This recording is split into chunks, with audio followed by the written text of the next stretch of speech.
Herzlich willkommen zu SAATKORN, deinem Podcast mit Inspiration für eine bessere Arbeitswelt.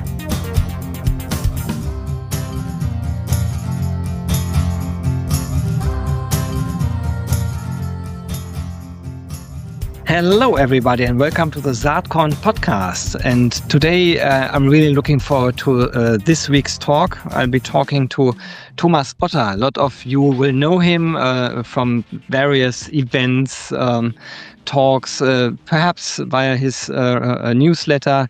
He provides Substack. It's a great stuff to read. And today he's here on the show. Obviously, he built up Acadian Ventures, and we've been talking in our last podcast 3 years ago about that, the founding story and Thomas' way from SAP to Acadian Ventures. So today we'll be talking more about the current state of Worktech and investment in turbulent times. That could be the title of this podcast. And perhaps a little bit about the future. So I'm super happy to have you here on SAATKORN again, Thomas. Welcome. Thanks, Gero. It's super to be back on the show. I can't believe the time has gone so quickly. But it's great to be back on the show. I'm also looking forward to your event in a couple of weeks' time. It'll be nice to get up to Berlin. Yeah, absolutely. We will be together on a panel together with Anna Ott, Jens Bender, and Georgios Makakis. So it's a nice setup. Will be a nice talk. Yeah. I'm really looking forward to it. If you take a look at the current state of Worktech and you would put it together in one sentence, what would that be? The best time ever to be in Worktech. I love that.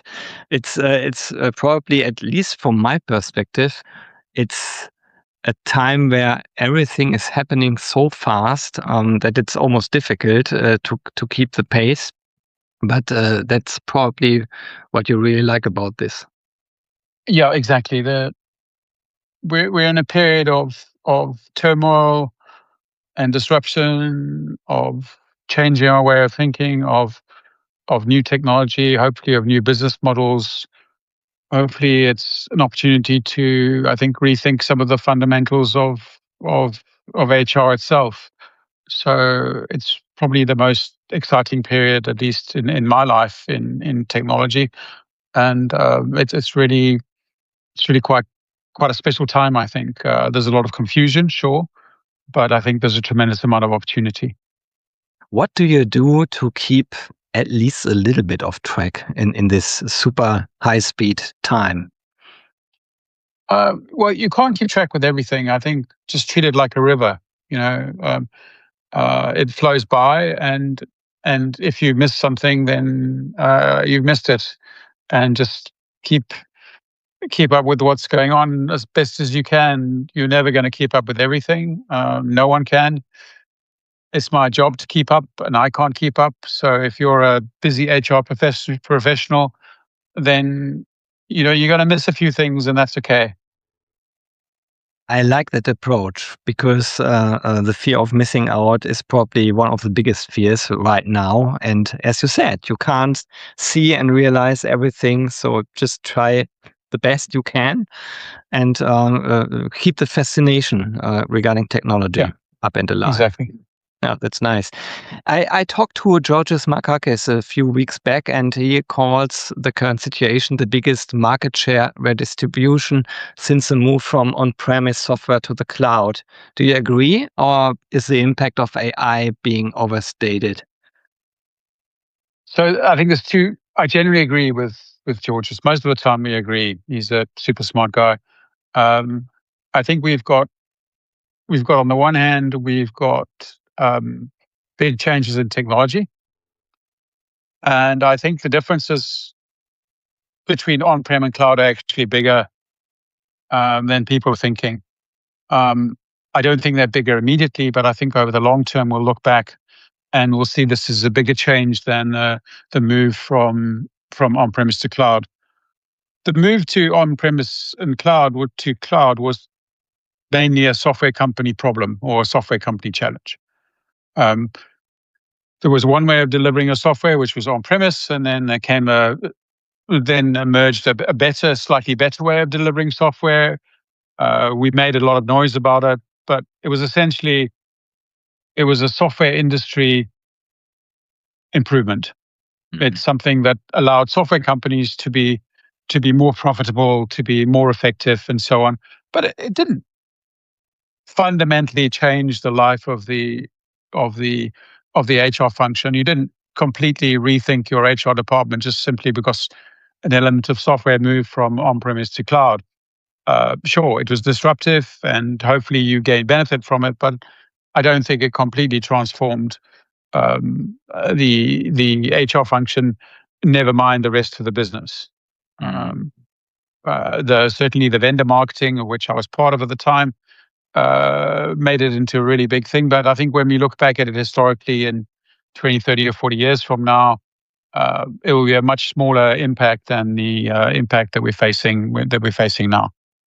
I think that's something that everybody becomes aware of now at this point in time, during this year probably. Now I'm talking more about the HR people I know, not the tech people I really know. Yeah.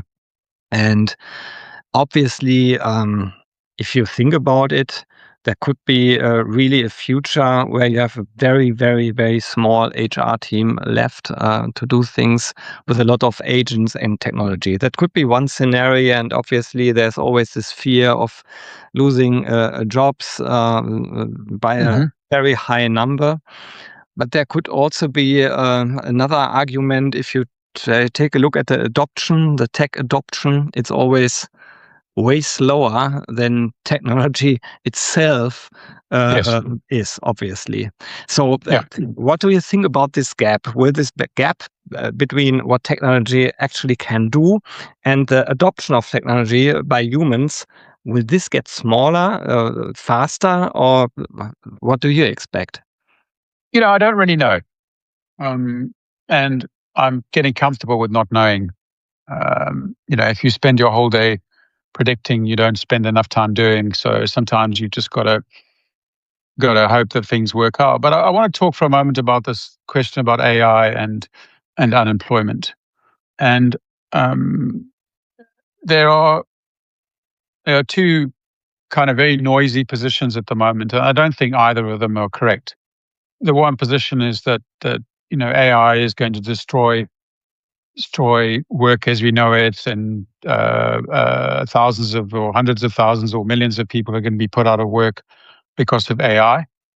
And then there's the other position where everything's going to be super rosy and it's going to create masses of new jobs and everything's going to be great. And actually, I think what we're going to see is we're going to see a bit of both. We're going to see some jobs being significantly disrupted. And we're going to see new jobs be created with new opportunities that we haven't yet imagined. But I think for many people, it's not going to make a big difference, AI directly. But for some people, it will make their lives quite difficult. They will find themselves being paid less. They will find themselves having to retrain. And for other people, it's going to create great opportunities.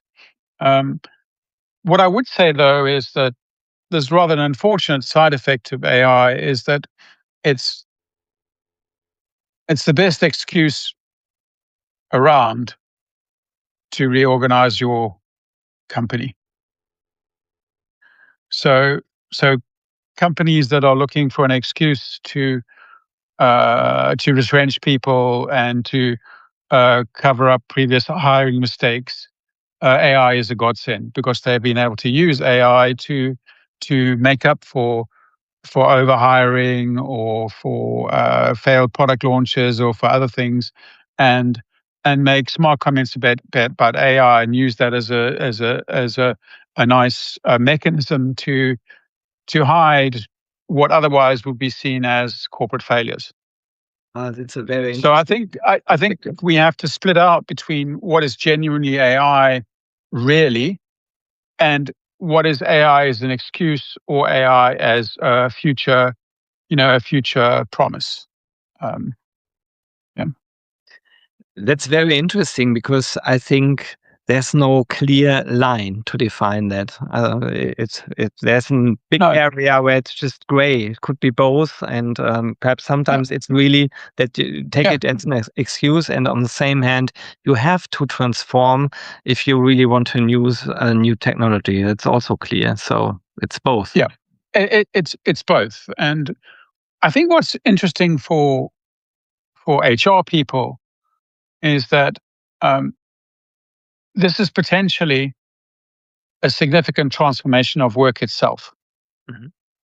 So this is not merely just technology that might impact how HR operates, but it's impacted how the whole organization operates.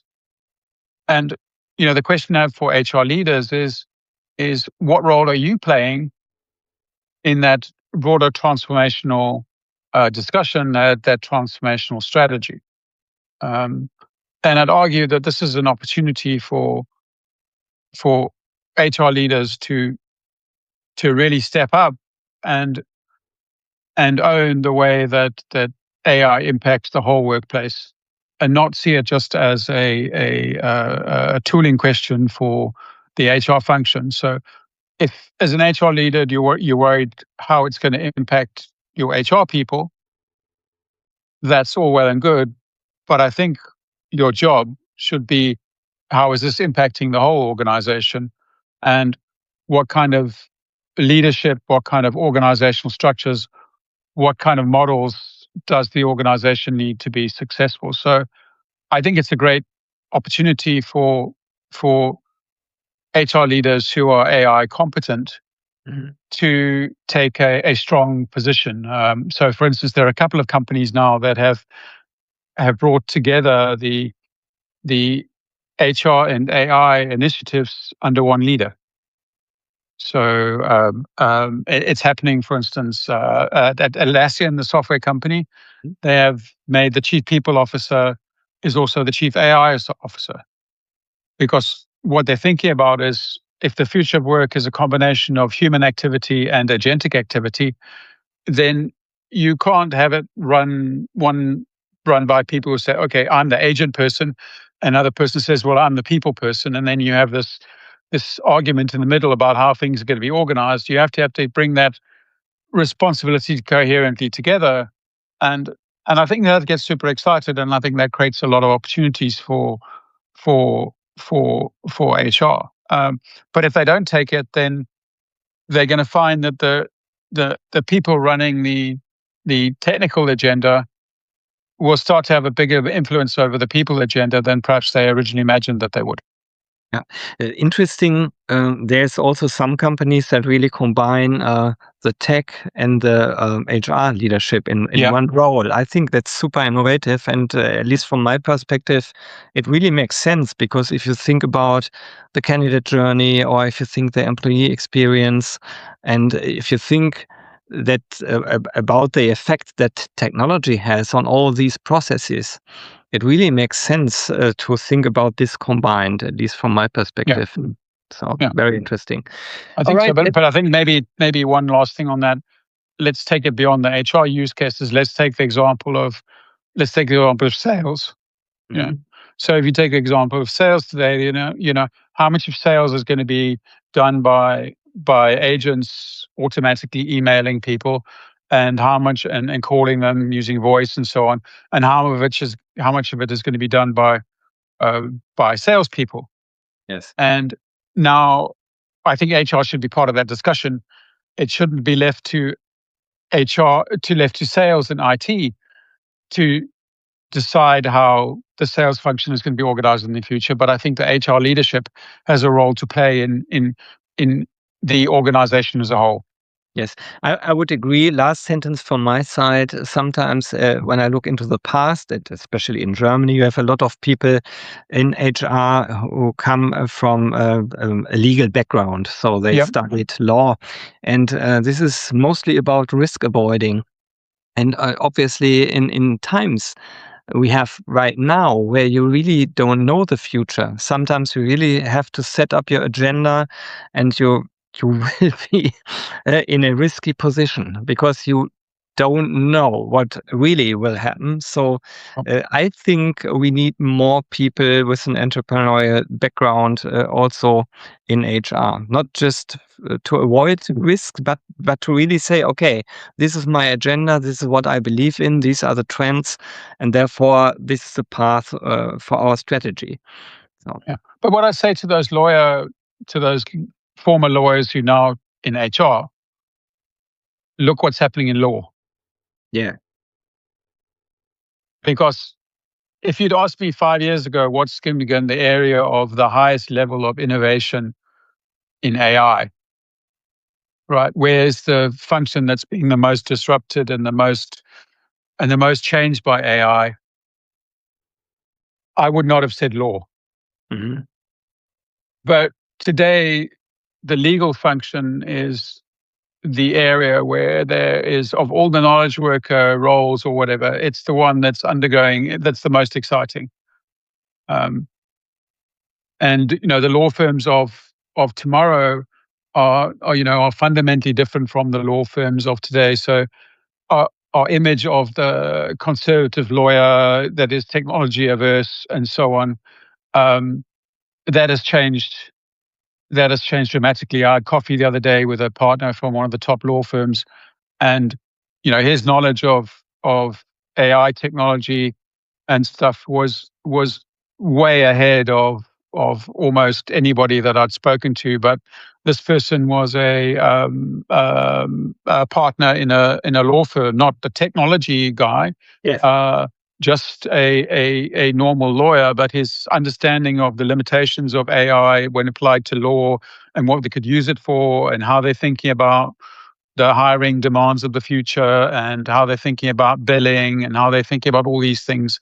It's fascinating to see that change.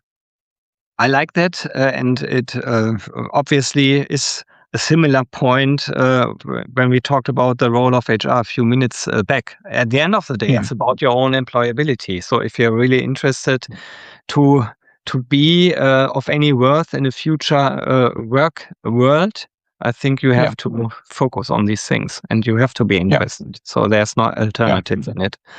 Let's switch a little bit regarding the conversation to the discussion around AI native startups versus incumbents. That's something I'm totally interested in. Obviously, there's a lot of incumbents that are really huge, have a lot of power, have a lot of funding still. And obviously, on the other side, you have these AI native startups coming from a completely different background. So that's very interesting because sometimes I just wonder who creates more value over the next 5 years. What's your bet on this? And do you have any arguments for your bet? Yeah, so this is something I spent a lot of time thinking about because I had a long career in incumbent land.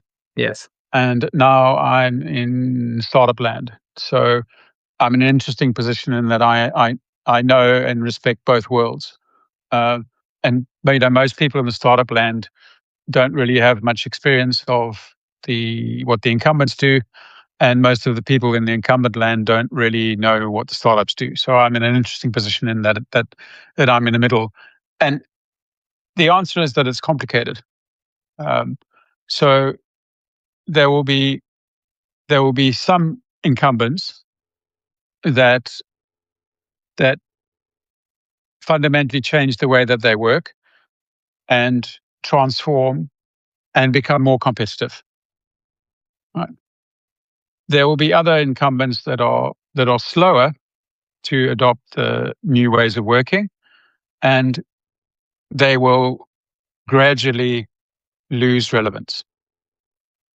It doesn't mean they completely disappear and get switched off overnight, because these systems are part of the fabric of many organizations, and they're quite complicated to replace and change. And for all the comments I made about lawyers earlier, there is a risk in changing these systems. So what I'd say is that there are incumbents that maybe split the market into 3 areas. There are situations where there's an opportunity to build something that was impossible to build in the past. That 2 years ago, you were just not able to do this, right? So an example of that was the other day, somebody showed me a system where they do a training needs analysis, right, using voice AI, right? So the voice AI would call up the salesperson and say, "Hey, what are you, what's working with your training? What are you missing? Where are you uncomfortable? Where do you need help?"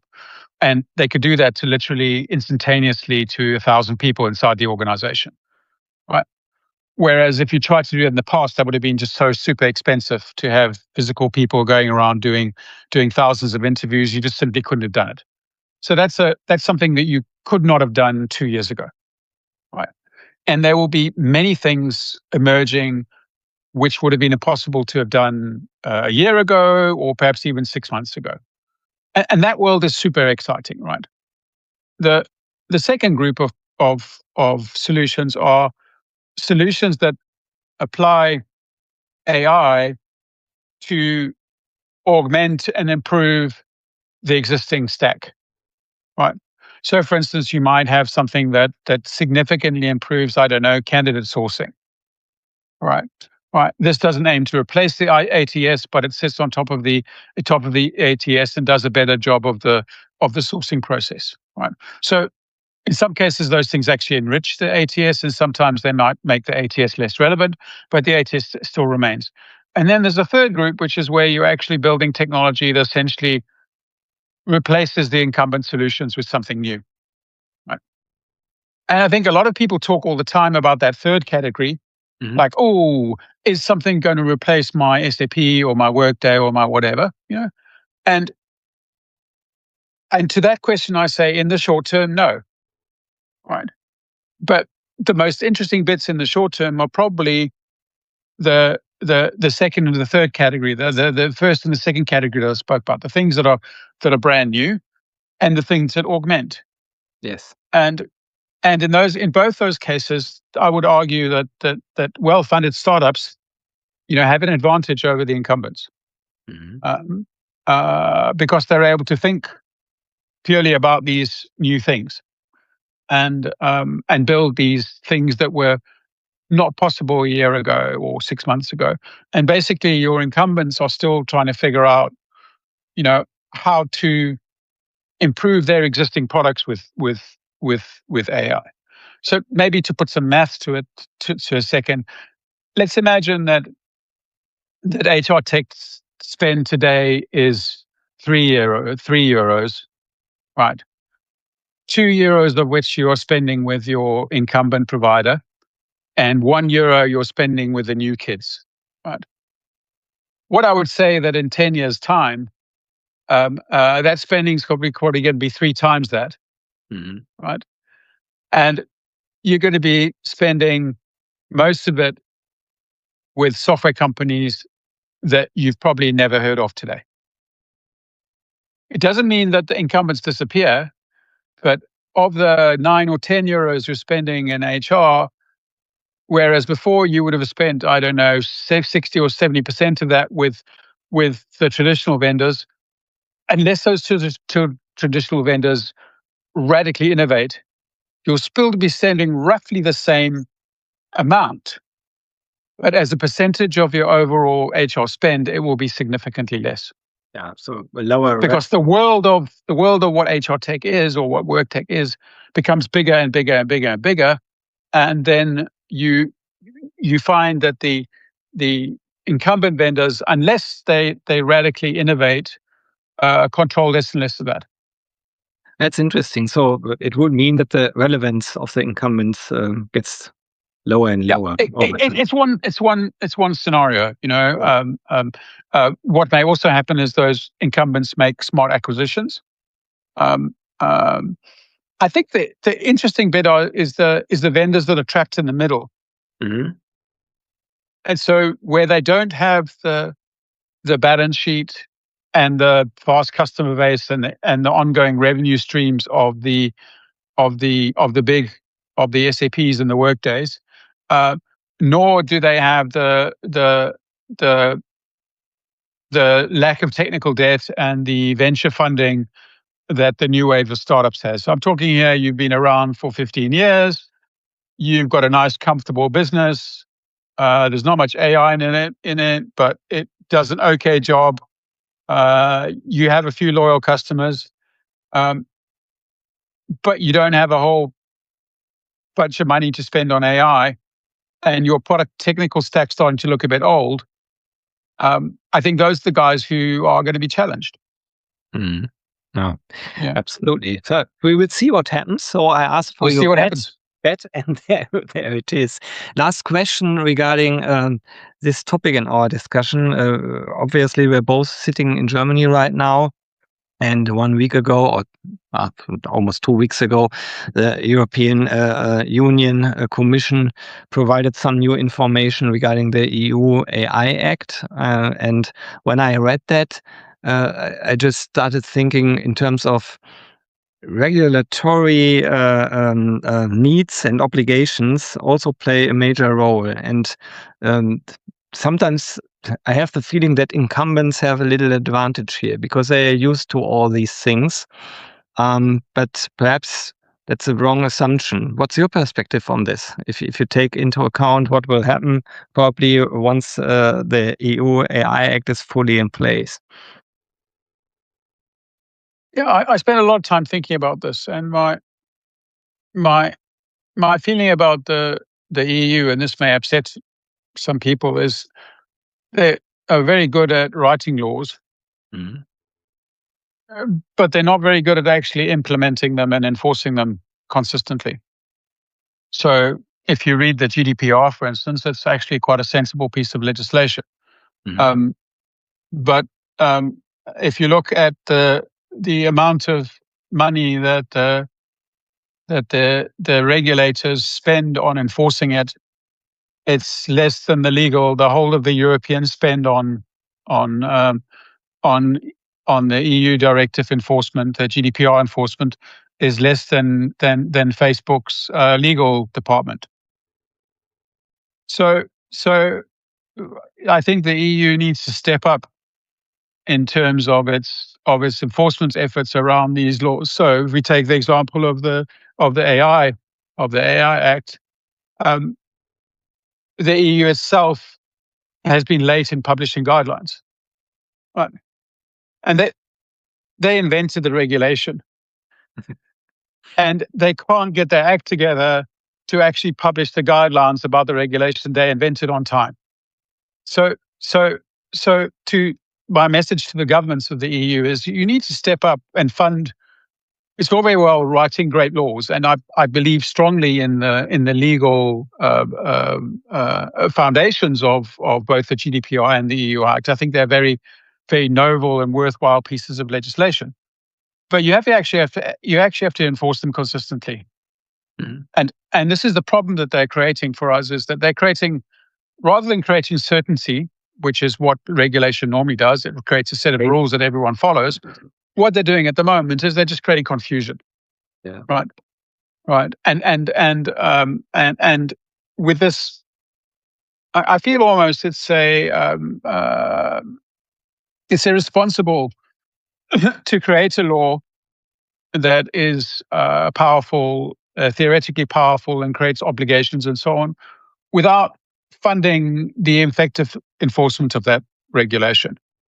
And so I think that's our challenge with the EU regulation. It's not the regulations themselves; it's the ineffective enforcement of them. And I worry we will have the same with the EU AI Act. But they've postponed it for 18 months or whatever, and that's simply because they couldn't get their own act together. No other reason. I have to smile a little bit because I'm searching constantly for the English word. I don't know it, but perhaps you know it. It's called Papiertiger in Germany. Yeah, same in English. Paper tiger, yeah. Paper tiger, all right. So I learned again something talking to you. Thank you for that one. Let's switch to the startup perspective. You're being an investor, obviously, with Acadian Venture. You focus a lot on the startup scene. And my question would be, what does a startup need today to get funded that wasn't necessary 2 years ago, if there is something? I think it's fundamentally the same thing, which is you need at least to be funded with from VCs like ourselves. 97% of businesses or 99% of businesses don't need VC funding, right? So if you want to build a nice business, don't take VC money. Right? VC money is for if you want to build a really big business. Right? And what I'd say to founders, and this is going to sound a bit weird, is that you need to be really, really, really, really ambitious. Mm-hmm. Right. So the image I want you to have in your mind, and this may sound a little bit weird, but when you die, in the industry gebiet in your Dorf, there's going to be signs named after you. Right. So, like now we've got like Siemens Allee and Bosch Allee and Otto Straße and all the rest of it. You need to be thinking that that's what you want to be. You want to be building. When they look back, you'll be seen as a giant in the industry, right?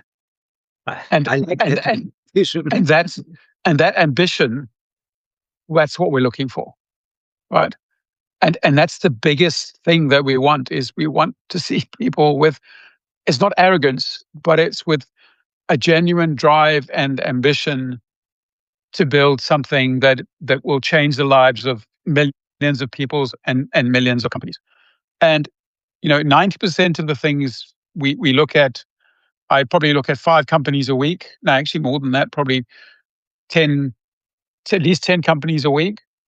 And we invest in one every 6 months, right?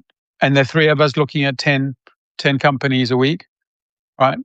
And we're looking for that sense of ambition, and that's the first thing that I'd say. The second thing that I'd say is, do you believe something that others don't believe? Mm-hmm. Are you building something that others, if you mention to them, they'll laugh at you and think you're mad? There needs to be a bit of that in what you're doing. And then the third thing is are you capable of being a magnet so that other people will follow you when you're on your crazy mission? Will you attract employees? Will you attract customers? And will you attract other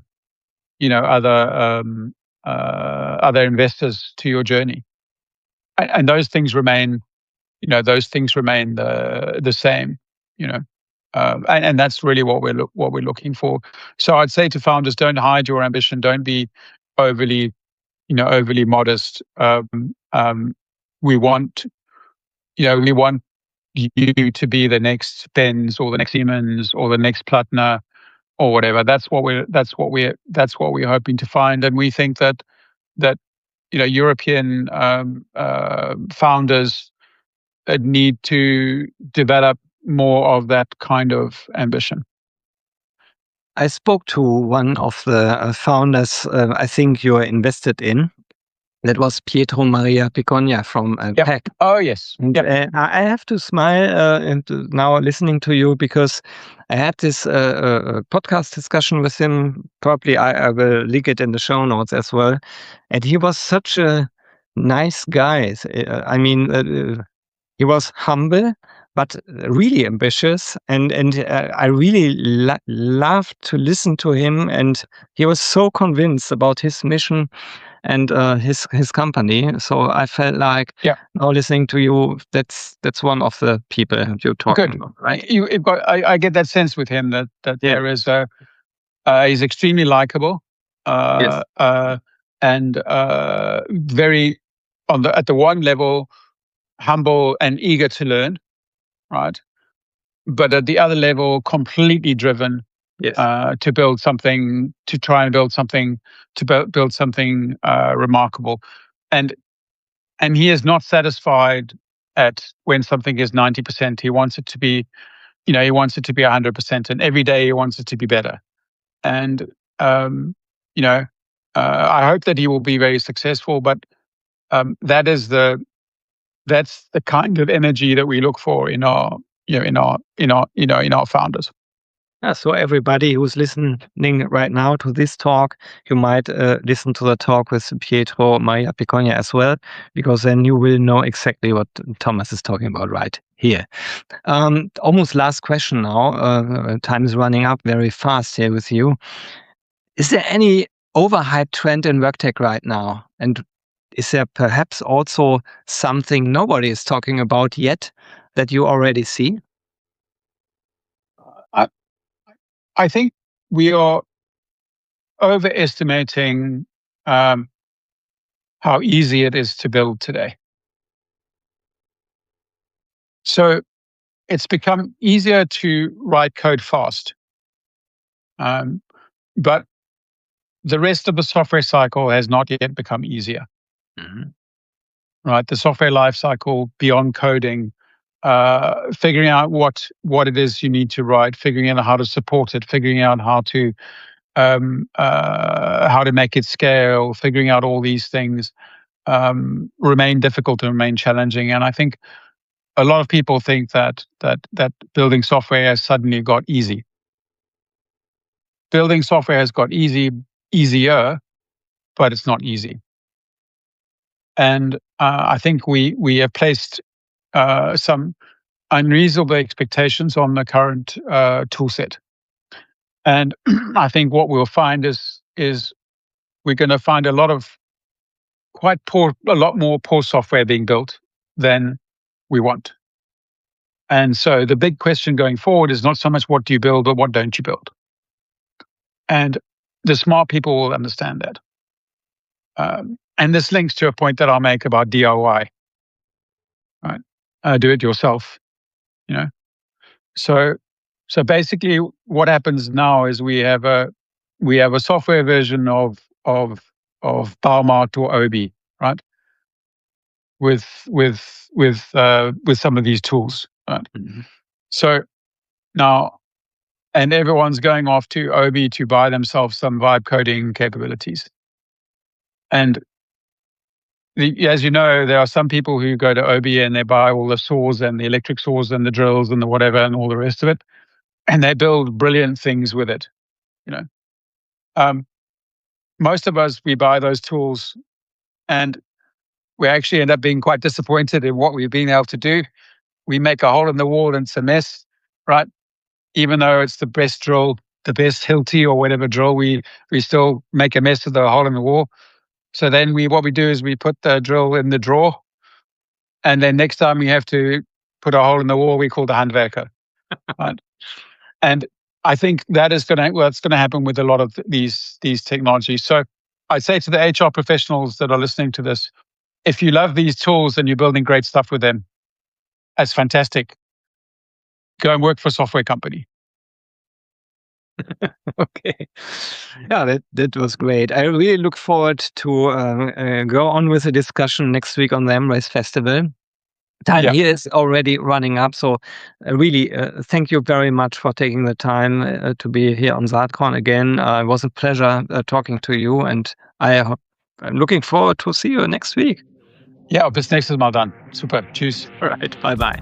So, das war diese SAATKORN Podcast Episode. Ich hoffe, dir hat Spaß gemacht und sie hat dir gefallen. Bevor ich jetzt hier rausgehe, noch ein kleiner Tipp für dich.